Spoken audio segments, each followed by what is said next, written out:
आखिरी के 15 मिनट के भीतर ऐसा क्या हुआ कि ईरान को अपने राष्ट्रपति तक पहुंचने के लिए 12 घंटे से ज्यादा समय का वक्त लग गया।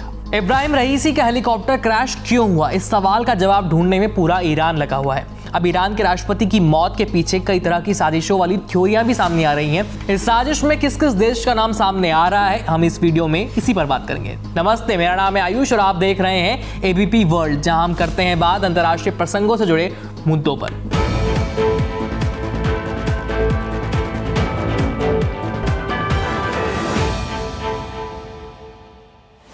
दरअसल राष्ट्रपति रईसी अजरबैजान में खोदाफरीन बांध का उद्घाटन करने के लिए गए हुए थे। रईसी इस कार्यक्रम में अपने विदेश मंत्री हुसैन अमीर अब्दुल्लाहियान के साथ गए थे। आपकी स्क्रीन पर उस कार्यक्रम की तस्वीरें मौजूद हैं। भारतीय समय के मुताबिक दोपहर 12:30 बजे उद्घाटन का कार्यक्रम हुआ और करीब 1.25 घंटे बाद यानी 2:15 बजे रईसी ने हेलीकॉप्टर से बांध का एरियल सर्वे किया। दोपहर 3:25 पर रईसी के हेलीकॉप्टर ने ईरान के लिए उड़ान भरी। 2.25 घंटे तक सब कुछ ठीक ठाक था, लेकिन शाम 5:45 पर हेलीकॉप्टर का संपर्क ईरान के एयर ट्रैफिक कंट्रोल से नहीं हुआ। रडार से भी हेलीकॉप्टर की लोकेशन ट्रेस नहीं हो पाई और ठीक 15 मिनट बाद यानी शनिवार शाम 6 बजे ईरान की मीडिया ने आधिकारिक तौर पर रईसी के हेलीकॉप्टर की हार्ड लैंडिंग की जानकारी दी और इसके बाद शुरू हुआ बेहद खतरनाक और मुश्किल रेस्क्यू ऑपरेशन। चारों तरफ धुंध, हाड़ कपा देने वाली ठंड, भारी बारिश और विजिबिलिटी इतनी कम कि हाथ को हाथ ना सूझे।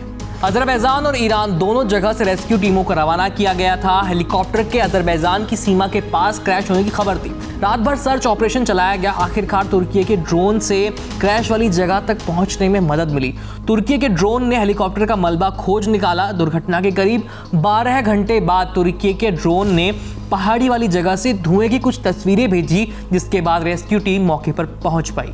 ईरान के राष्ट्रपति इब्राहिम रईसी अमेरिकी हेलीकॉप्टर बेल 212 में सवार थे। यह हेलीकॉप्टर 64 साल पहले अमेरिका में बना था। ईरान के राष्ट्रपति की मौत पर इजराइल ने पहली प्रतिक्रिया देते हुए कहा कि खराब मौसम इसकी वजह है। ईरान ने भी शुरुआती जांच में यही कहा कि हादसा खराब मौसम की वजह से हुआ है, लेकिन यह भी हो सकता है कि हादसा ह्यूमन एरर की वजह से हुआ हो। रईसी के हेलीकॉप्टर क्रैश के बाद कई तरह के सवाल उठ रहे हैं। कहा जा रहा है कि रईसी के हेलीकॉप्टर के साथ 2 और हेलीकॉप्टर थे, लेकिन हादसे का शिकार केवल रईसी का ही हेलीकॉप्टर क्यों हुआ? इसके पीछे कोई साजिश तो नहीं? शक की सुइयां कईयों पर घूम रही हैं। इस घटना के बाद अजरबैजान, अमेरिका से लेकर इजराइल तक पर शक मंडरा रहा है, मगर ये सभी बातें फिलहाल कयासों पर ही आधारित हैं। किसी भी बात की कोई आधिकारिक पुष्टि नहीं हो पाई है। रईसी की मौत हादसा है या साजिश, इसको लेकर भी कई तरह के सवाल उठाए जा रहे हैं। जानकारों का कहना है कि ये साजिश भी हो सकती है, इसमें कोई बड़ी बात नहीं है।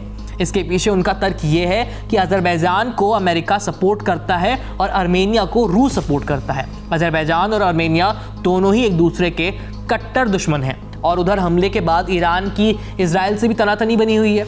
वहीं ईरानी मीडिया के हवाले से ये भी खबर सामने आई है कि अजरबैजान में इजराइल की खुफिया एजेंसी मोसाद का एक बड़ा नेटवर्क है और ईरान पर नजर रखने के लिए मोसाद अजरबैजान की जमीन का इस्तेमाल कर रहा है।